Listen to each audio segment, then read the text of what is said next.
Eh bien, nous allons tout de suite poursuivre cette conversation sur la fabrication de cet écosystème souverain européen. On a eu une première table ronde où on a évoqué avec justesse beaucoup de problématiques qui sont relativement top-down. Et là, nous allons évoquer bien justement ces développements bottom-up, la capacité à développer des écosystèmes et des réseaux forts pour une souveraineté européenne et pour des États et des citoyens mieux protégés. Parce que une fois les grands principes posés, si, entre guillemets, il n'y a pas de division, qu'est-ce qu'on fait ? Et là, on va voir qu'en réalité, il y a encore évidemment beaucoup de choses à faire, hein, et ça avait été évoqué à l'autre table ronde. Beaucoup d'exemples, beaucoup de leçons à tirer, beaucoup d'éléments pour justement essayer de construire dans sa chair cet écosystème numérique cyber européen. Parce qu'encore une fois, si nous n'avons pas les divisions qui vont nous permettre de bâtir cet écosystème européen, ça va être très dur de faire vivre tous les grands principes qui ont été évoqués à la table ronde suivante. Alors, pour ce faire, nous avons le grand privilège d'avoir avec nous des représentants français, européens, pour justement parler de cette manière de construire ces écosystèmes et ces réseaux forts. Alors, avec nous, Marilie Henriksson. Marilie Henriksson, qui est responsable au sein du ministère de l'économie et des technologies de l'information en Estonie, parce que c'est le même ministère, responsable du développement de l'écosystème de start-up de cybersécurité, donc au cœur du réacteur. À côté de nous, nous avons la chance et le privilège d'avoir le général Didier Tesser, qui est notre commandant de la cyberdéfense française et avec lequel nous allons effectivement évoquer ces questions de développement de réseaux d'écosystèmes. Et puis également avec nous, Jean Larrometz, qui est président-directeur général fondateur d'une pépite française, Egeri, justement dans la cybersécurité, et qui d'une certaine façon est un exemple et un témoignage de ce développement de capabilities, de ce développement de start-up de cybersécurité au sein aujourd'hui d'un écosystème français et européen. Et on va évidemment partager ces réflexions sur la manière d'étendre et de faire vivre cet écosystème, ce marché européen.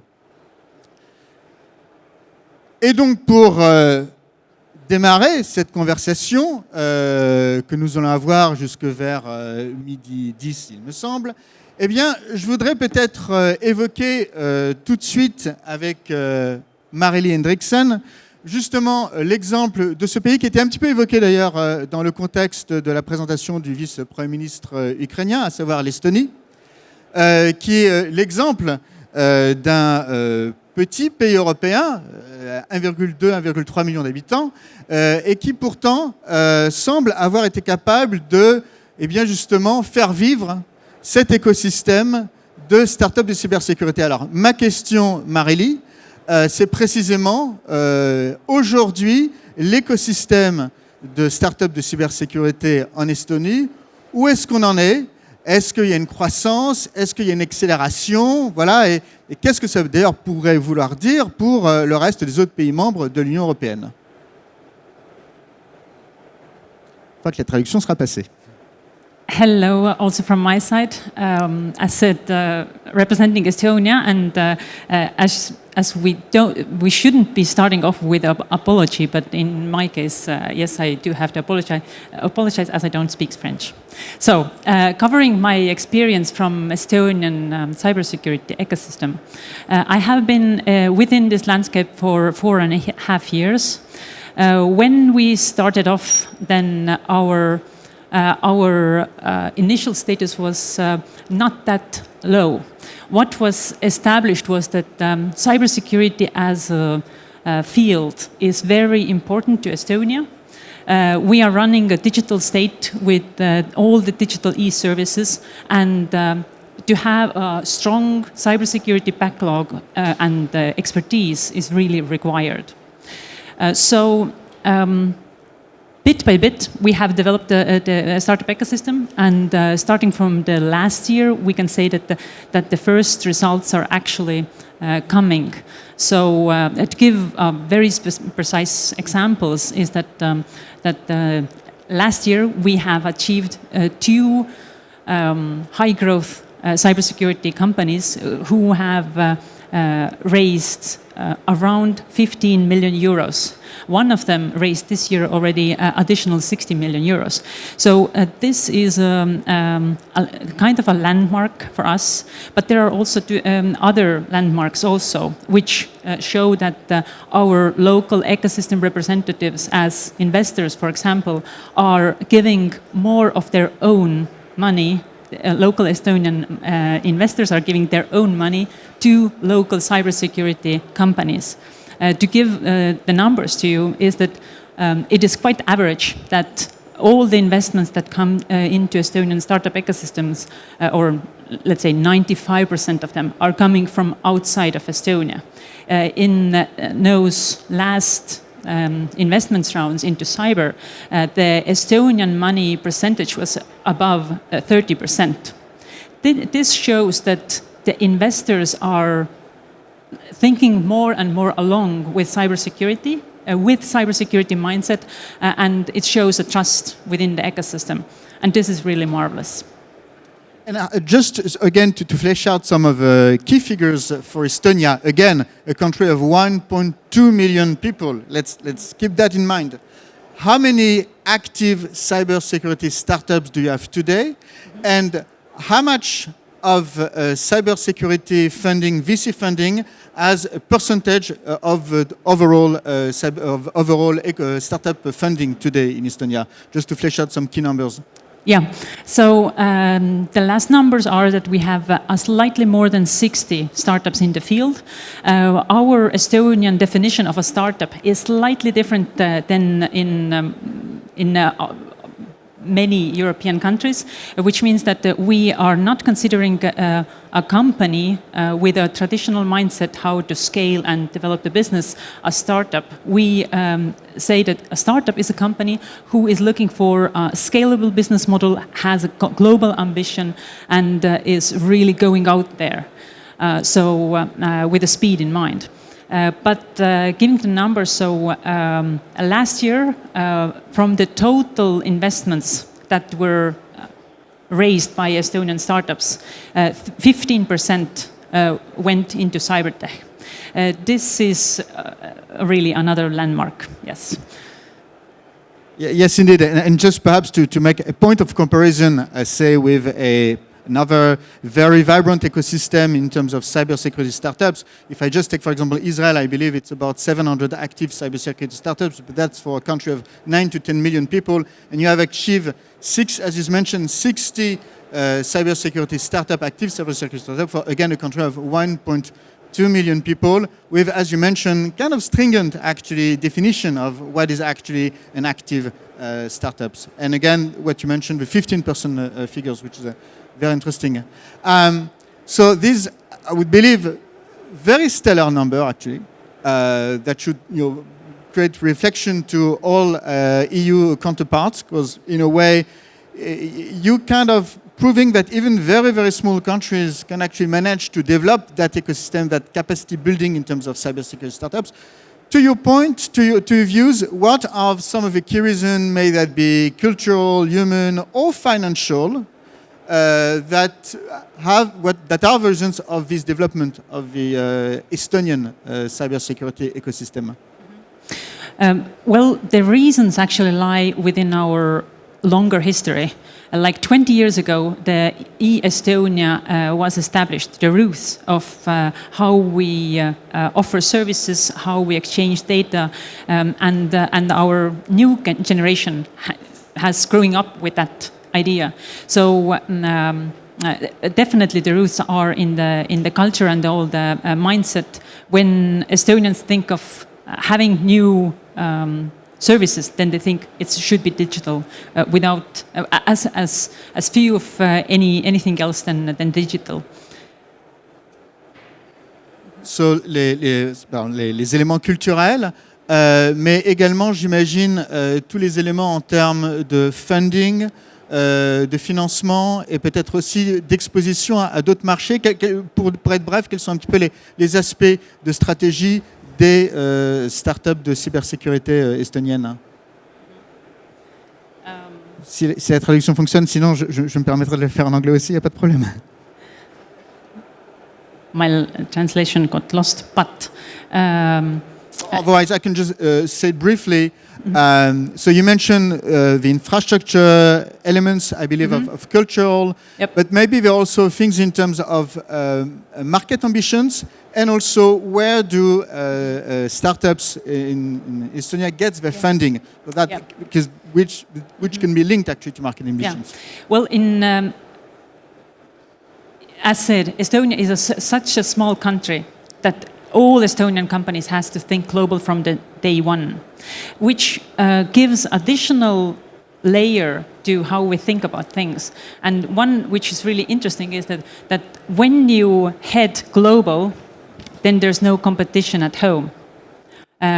And what the things that can be shared at home is the mentality, the methods, the approaches, the network, and the connections. Because the value added in startup landscape must be always 10 times better than any other neighbor can offer. And this means that the solution that your team thinks out is never the same as the other one has. And coming back to the cultural aspect, something that really stems also out of our history is the fact that when Skype happened to us, Skype meaning doing the exits, receiving lots of money and also added very much value on a global scale. That really raised the awareness of Estonian technological sector. They really understood that, wow, we really can do it. And they felt that this isn't a miracle only doable by us, but we all can do it. And let me tell how to do it. And this,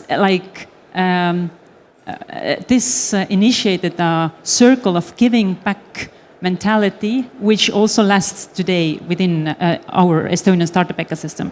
So it isn't very visible yet in cybertech sector, but it definitely has an impact because majority of all the initial workers in Playtech and Skype who are unicorns today, they are new angel investors into Estonian ecosystem, and they are mentoring, they are establishing their own new startups or then joining new startups. And there they also spread the culture of startup mindset, meaning that whenever the startup has a success, then they support the workers in the new organization to start their own initiatives whenever they can. You asked also about the financial support, whether there is some massive support by the government. Or funding. Yes. Or private funding. Yes. So Estonian approach is that a state doesn't give directly financing to any startup. There always must be a private representative who actually validates the value proposition on a market.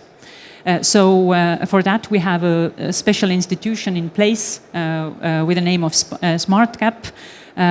And usually they require that governmental money could be only 30% of the total.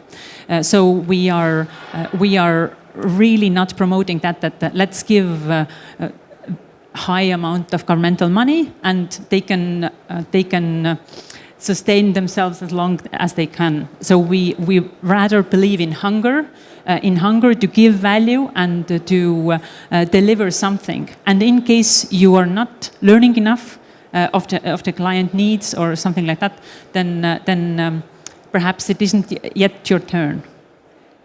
Very interesting. Interesting example, probably to deep dive. So we have this, and we have a chance. Pardon, je vais le refaire en français maintenant.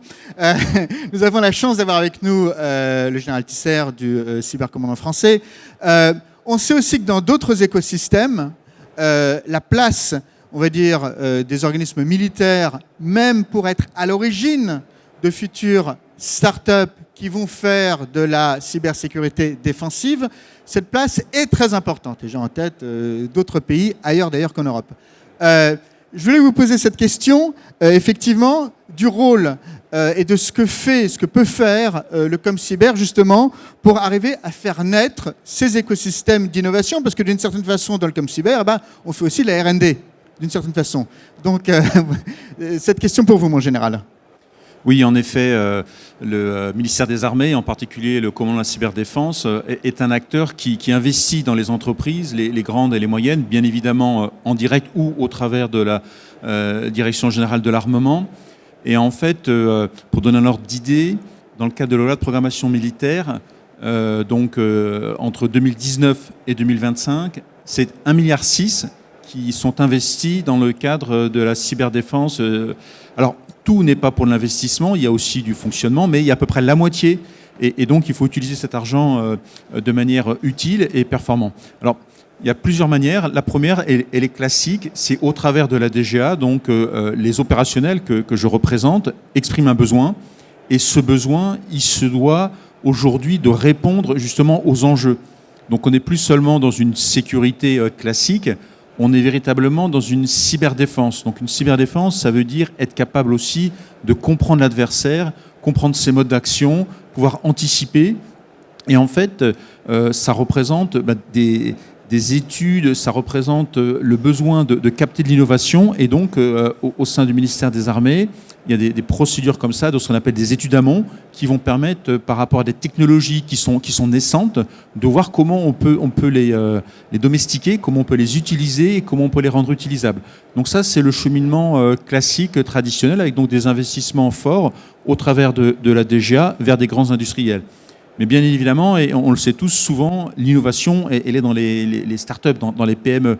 Donc, ce que l'on demande, c'est que ces grands groupes recherchent l'innovation. Parfois, c'est un peu difficile. Donc, on a des mécanismes, au travers de la DGA, justement, des mécanismes pour susciter cette innovation avec des budgets peut-être moindres que des grandes opérations d'armement, mais suffisants pour pouvoir justement demander à certaines entreprises, certaines startups de développer pour nous. Il y a des mécanismes qui s'appellent des rapides. C'est un acronyme pour dire le processus qui permet, sans faire d'appel d'offres, de pouvoir directement, avec une entreprise, faire développer un certain nombre d'éléments. Et puis, même plus loin, troisième volet, carrément, en fait, on va essayer d'incuber, de générer cette innovation. Et en liaison, là aussi, pareil, avec la DGA et aussi avec l'Agence de l'innovation de la défense, le commandement de la cyberdéfense, nous avons bâti une cyberdéfense factory à Rennes, où nous accueillons 5-6 startups qui viennent avec des algorithmes qu'elles sont en train de travailler, de développer, et nous leur mettons à disposition un data lake avec une masse de données très intéressante, très importante, représentative du cyberespace, pour qu'elles puissent travailler sur ces données. Et là, l'objectif, justement, c'est en boucle courte, avec les opérationnels, de pouvoir très directement les aider à développer. Donc là, en fait, on leur offre le gîte et le couvert. On ne les finance pas directement, mais évidemment, les produits qui sont développés, après, on est utilisateur, donc on va contractualiser ces outils-là. Donc voilà un petit peu aujourd'hui de quelle manière nous travaillons avec eux. Et aussi, ce qui est important, je pense, c'est la structuration de l'écosystème. On a vu qu'il y a une véritable volonté politique, industrielle, économique. Tous les acteurs en Europe veulent développer de la cybersécurité, c'est important. Mais comment ? Il y a un foisonnement de petites entreprises, mais comment on les structure ? Et donc, en effet, le modèle estonien est « Your model is very clever and very efficient, congratulations ». Et donc, il faut qu'on puisse s'en inspirer. Et nous, finalement, on s'en est inspiré aussi pour structurer justement cet écosystème, avec notamment au travers de la revue stratégie de cyberdéfense qui a été publiée en 2018, qui a justement pointé les axes nécessaires de développement des nouvelles technologies, d'autres choses, mais qui a aussi finalement un petit peu défini le paysage et des missions. On a ces missions qui sont des missions de prévention, on en a parlé tout à l'heure, on est chacun porteur d'une part de la cybersécurité de nos systèmes, de nos activités. La protection, là aussi, c'est du classique, c'est essentiel, mais aussi la détection. La détection, aujourd'hui, elle est importante, elle est à prendre en compte dans le cadre d'une défense en profondeur, avec des mécanismes très particuliers, positionnés un peu partout. Et puis après, au-delà, c'est aussi une capacité pour caractériser, pour attribuer, comprendre qui il y a derrière. Parce que ce qui est important, on parle beaucoup de cybersécurité. On dit, voilà, des attaques cyber. Mais moi, et là, c'est mon côté militaire qui ressurgit, je me dis, mais qui est derrière? Qui déroule un plan d'action? Quel est son objectif? Quelles sont les données qu'il veut puiser? Quels sont les systèmes qu'il veut perturber dans leur fonctionnement? Quelles sont les données informationnelles qu'il veut modifier? Parce que là aussi, la cyberdéfense, c'est en effet des attaques informatiques, mais aussi des attaques informationnelles. Et là, ça intervient énormément et ça peut aussi avoir un impact sur les entreprises. Finalement, une fausse information peut faire tomber une entreprise. Elle peut perdre 20% de sa valeur en bourse. Donc ça, c'est quelque chose de très important. Et puis la riposte, la réponse aussi, c'était essentiel. Donc en fait, je pense que cette structuration, elle est importante, de façon à justement cadrer, structurer ces écosystèmes pour éviter d'avoir trop d'entreprises dans un domaine et malheureusement pas assez dans l'autre. Et c'est souvent cette vision bout en bout, globale, qui va nous permettre de pouvoir progresser et développer sereinement et de manière équilibrée notre cyberdéfense pour les armées. Alors justement, pour pousser un tout petit peu plus loin sur cette question importante de la structuration d'un écosystème, cette fois vu de façon beaucoup plus large, à nouveau, le ComCyber a un rôle particulier, avec une activité particulière, militaire. Néanmoins, quels peuvent être les éléments de coopération, si possible, avec non pas les startups cette fois, mais l'ensemble du tissu industriel, de façon peut-être parfois à avoir des coopérations qui permettent de renforcer l'ensemble l'ensemble du tissu industriel, modulo évidemment le fait que vous êtes une institution militaire. Comment on peut réfléchir à ce type de coopération et avec qui ? Alors on y a réfléchi. En fait, cette coopération, ce partenariat se fait dans les deux sens. Le premier sens, c'est éviter que finalement ces fournisseurs de solutions complexes, importantes, numériques, nos systèmes d'armes sont numérisés, eh bien, il faut éviter que ces entreprises soient involontairement le vecteur de cyberattaques. Donc on a besoin qu'elles montent en gamme par rapport à leur cybersécurité et notamment par rapport à leur chaîne de soutien, leur chaîne de sous-traitance, c'est quelque chose d'important. Alors évidemment, c'est une exigence forte qu'on leur demande. Et en contrepartie, évidemment, on doit apporter aussi des éléments. Et ces éléments, c'est la connaissance que l'on peut avoir justement des modes d'action de l'ennemi, de ces groupes élaborés. Nous, évidemment, comme on a la cyberdéfense, on regarde ces APT, ces Advanced Persistent Threat de nature étatique. C'est contre cela véritablement qu'on se prépare à combattre. Mais au quotidien, eh bien, cette cybercriminalité de plus en plus performante et qui peut faire tomber nos systèmes aussi. Donc nous devons avoir cette vision globale. Et de par le rôle central du commandement de la cyberdéfense, en lien très étroit avec l'Agence nationale de sécurité des systèmes d'information, le ComCyber, en fait, protège et défend les systèmes du MINARM. Alors vous me direz, pourquoi que le MINARM? Attendez, vous pourriez participer un petit peu, mais c'est parce qu'en fait, nos capacités, elles sont essentielles parce que c'est elles qui vont permettre la protection et la défense de la France, de son territoire, de ses intérêts vitaux, de la population bien évidemment, mais l'ANSSI, c'est celui qui est chargé de la sécurité et de la défense globale. Et en fait, c'est par délégation que nous faisons ça. Mais on travaille évidemment ensemble et s'il y a besoin d'un soutien, on les soutient. Donc ce qui est important, c'est qu'avec les informations que nous avons de l'ANSSI, avec les informations que nous avons par les services de renseignement militaires, sur la connaissance justement de ces acteurs, de ces compétiteurs stratégiques, de ces puissances régionales qui se servent du cyberespace justement pour pouvoir monter en gamme et mener un certain nombre d'actions, eh bien, ces éléments-là, nous les regroupons, nous les mettons en perspective. Nous avons évidemment des expertises très pointues technico-opérationnelles avec un centre dédié par rapport à cela. Et donc toute cette information, eh bien, nous en transmettons une partie. On ne peut pas tout transmettre, mais des éléments qui n'étaient jusqu'alors pas transmis, eh bien, ils sont transmis à ces entreprises dans ce qu'on appelle un cercle de confiance. Donc là, on échange véritablement parce que nous avons besoin de nous protéger d'attaques par la supply chain. Et justement, pour que cette supply chain elle soit forte, eh bien, il est normal et légitime qu'on transmette des éléments. Et ces éléments, ils sont quand même assez pointus parce qu'une des particularités du commandement de la cyberdéfense, c'est que nous menons des opérations offensives, des attaques sur les théâtres d'opération contre des ennemis clairement identifiés, dans un cadre juridique très précis, très strict.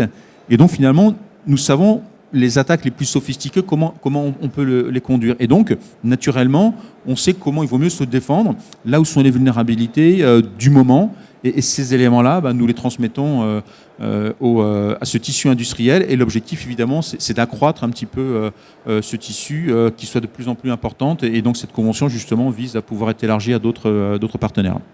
Très bien. Alors, nous avons eu une représentante de l'organisation civile de l'écosystème de start-up de cybersécurité. Nous avons un représentant éminent de la fonction militaire. Eh bien, enfin, nous allons aller au cœur du réacteur avec un représentant, un témoignage d'un de ces acteurs de start-up de cybersécurité, Jean Laroumetz, de la PDG et cofondateur de la société Egeri. Alors, Jean, je voulais vous poser la question de votre point de vue.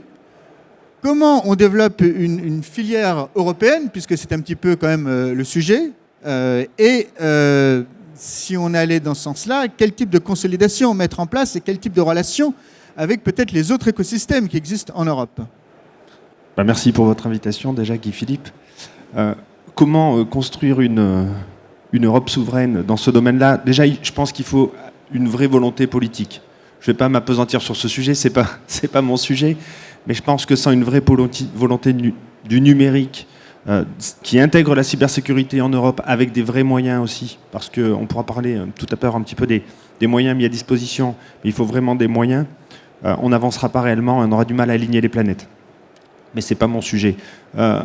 L'innovation, je pense que on peut passer quelque part par l'innovation. L'innovation, on a la chance, en France et en Europe, à avoir des personnes très créatives.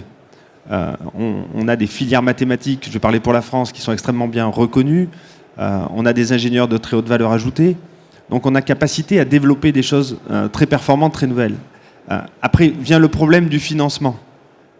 Alors, on a aussi, je parlais de la France, mais je pense que la difficulté de l'Europe, c'est qu'on parle un petit peu de façon très localisée au sein des 27 de dispositifs locaux, et il y a assez peu de dispositifs qui sont complètement mutualisés.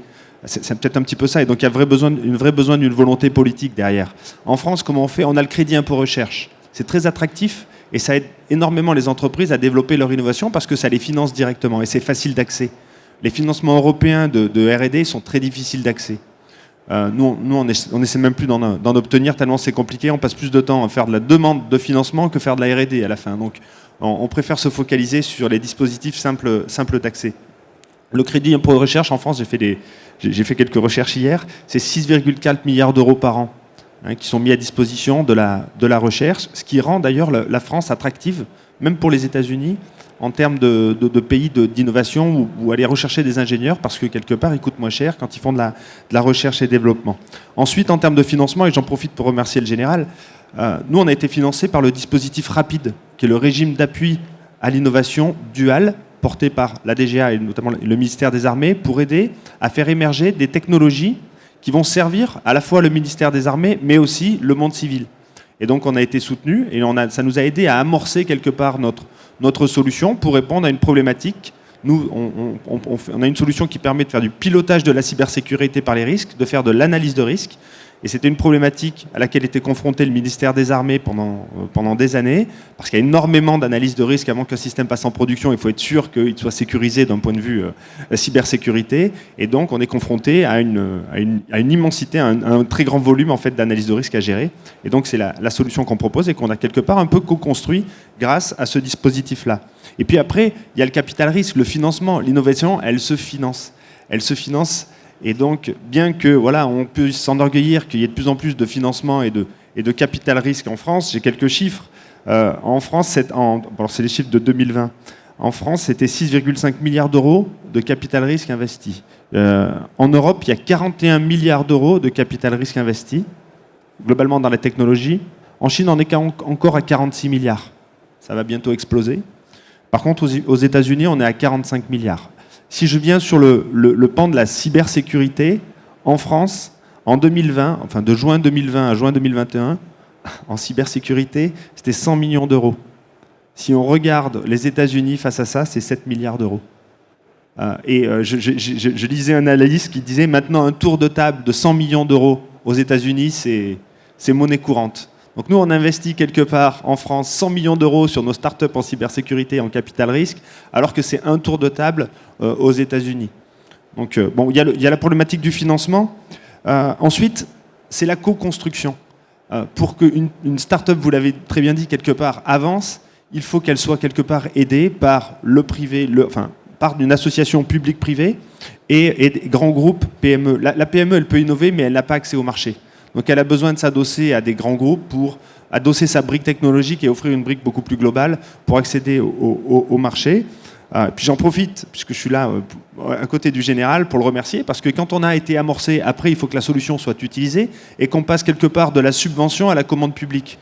Tout à l'heure, c'était Guillaume Clozac qui disait la meilleure façon de rester maître du navire, quelque part, c'est de se financer par le marché. C'est essentiel. On a une difficulté sur le marché. En Europe, c'est que notre marché est petit, et en France, il est très petit par rapport au marché européen. Donc pour exister sur le marché mondial, il faut réussir à exister sur le marché français, mais il faut réussir, on en reparlera tout à l'heure, mais réussir à s'extraire du marché français pour accéder au marché mondial. Mais déjà, pour s'extraire du marché français, il faut le gagner, ce marché. Et on a besoin de commandes, et de grosses commandes. Et donc voilà, j'en profite pour remercier le ministère des Armées. On a défini une solution qui répondait à leurs attentes. Maintenant, ils ont réussi à nous passer des commandes pour acheter la solution. C'est pas simple de passer des commandes à des PME aussi. Parce que ça peut déstabiliser la PME, c'est des systèmes d'achat qui sont un peu complexes. Donc c'est ça. Et puis le dernier point, innovation, co-construction. Et le dernier point, c'est la réglementation, la régulation. Parce que tout à l'heure, on l'a dit, pour pouvoir travailler au niveau européen, quand on parlait de l'Europe de la défense, c'est pas un bon terme parce qu'il n'est pas traduisible. Il vaut mieux parler de la défense européenne. Je crois que la régulation doit aider aussi à clarifier le marché. On l'a très bien vu avec le RGPD, ça donne une vraie visibilité sur le marché. Il y a une directive qui existe, qui est la directive Nice en Europe, qui a été quelque part inspirée aussi des travaux de la France sur la loi de programmation militaire et la protection des OIV, qui oblige les États à protéger leurs infrastructures critiques. Quand on parle de cybersécurité, par contre, on commence par ces infrastructures critiques. Donc, voilà, ces instances de régulation, je pense qu'il faudrait les consolider et puis transversaliser beaucoup plus, augmenter la régulation pour aider justement les PME à accéder à des marchés européens beaucoup plus facilement. Alors justement, pour creuser sur les 5-10 minutes, je crois qu'il nous reste, et revenir sur ce point fondamental, parce que c'est une journée européenne, moi je voudrais à nouveau vous poser la question, Jean, de votre expérience d'entrepreneur, est-ce que vous avez l'impression aujourd'hui d'avoir un marché européen unifié dans la cybersécurité? C'était un petit peu la promesse de l'acte unique, il y a de ça presque 30 ans. Est-ce que c'est sa réalité? Et si ce n'est pas le cas, eh bien, qu'est-ce qu'il faudrait faire? La réponse est non, il n'est clairement pas unifié. Il n'est pas du tout unifié.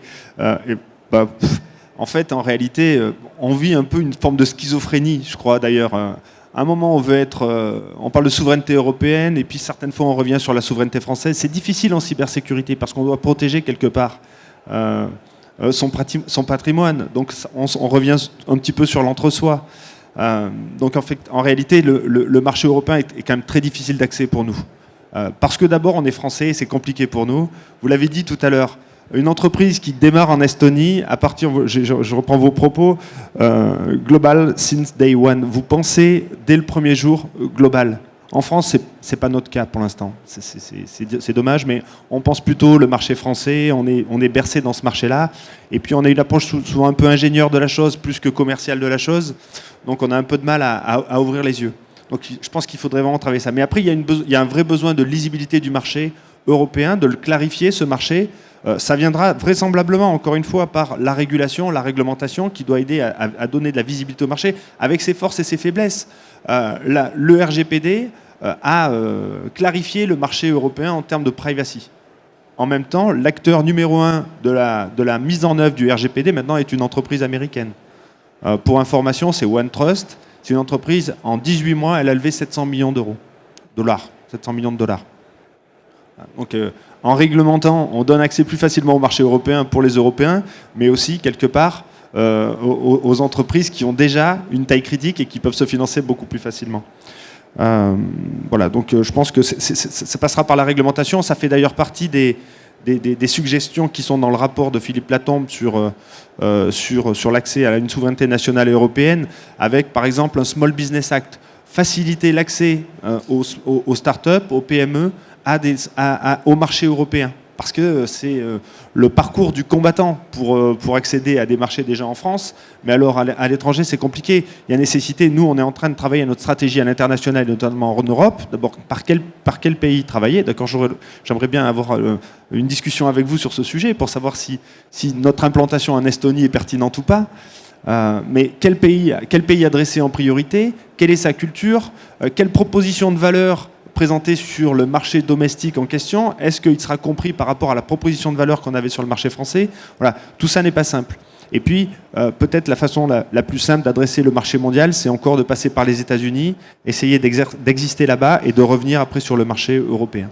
Alors, pleine piste. Pour conclure, je voudrais redonner la parole au général Tesser et puis après à Marélie Henriksen, à nouveau sur cette question de comment utiliser l'Europe, quelle coopération européenne pour faire vivre un vrai écosystème européen. D'abord, mon général, et puis je finirai avec Marélie Henriksen.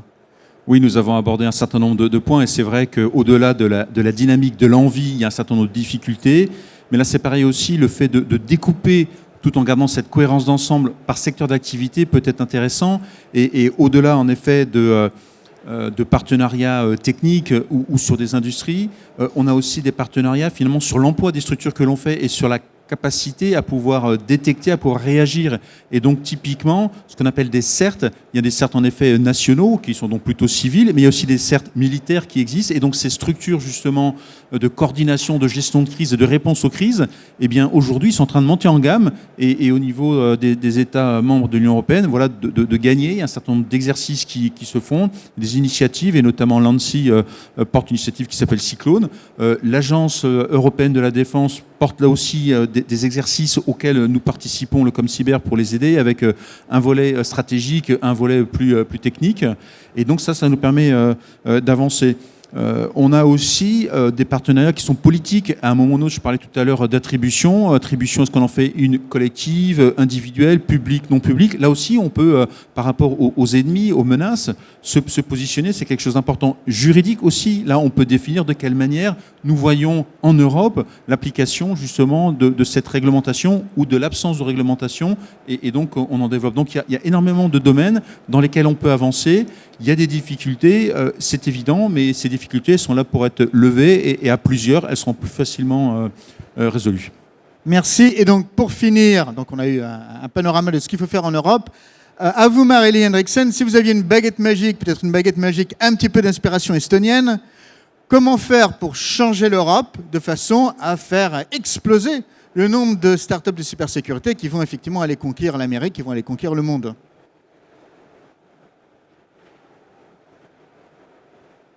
The question was, so what would I change in Europe? Indeed. Well, one of the bottlenecks which I really see today is that there is not enough pre-seed money available for brand new innovation. There are lots of opportunities to raise A, B, or C round money, but for pre-seed there is no offer. The other bottleneck that there is that we are used to regulate the market, but regulation is so long, it takes so long, and as all the technology goes more difficult, then the regulations take even more time. So I think that what we need to do is to lower the barriers and come together and think how to really grasp the essence of innovation somehow together. No solutions there yet. So and from Estonian like lessons learned, what I feel, what we have, what we are doing right now at home, and I think that it could be also valuable for every other country there, is to really empower the grassroots level in the community. The thinkers who like to to think on stuff, how to build stuff otherwise, to empower them via bringing them together and in some kind of hacker spaces or somewhere when they can use their creativity without barriers. Merci. So seed money, minimum viable regulation, if Yep. I understand, and then play out on all the externally grassroots level of entrepreneurs and people who have already set up a shop to actually develop further the community. Je ne sais pas si on a un petit peu de temps pour des questions. Je ne crois pas. Eh bien, en tout cas, j'étais absolument ravi. Merci à nouveau Merlin Henriksen, merci mon général, merci Jean Larometz sur cette table ronde, à mon sens capitale, qui est celle du développement des capacités et des startups de cybersécurité sans lesquelles il n'y a pas de réalité profonde d'une souveraineté européenne, en tout cas d'une défense européenne du tissu économique et social. Et je crois qu'on va passer à la suite. Alors, sur un sujet qui est totalement relié à cet écosystème de start-up, qui est celui du talent. Et j'invite évidemment Mélanie à venir prendre la relève pour cette troisième table ronde. Merci encore Marélie, merci encore mon général, merci Jean, merci pour votre participation.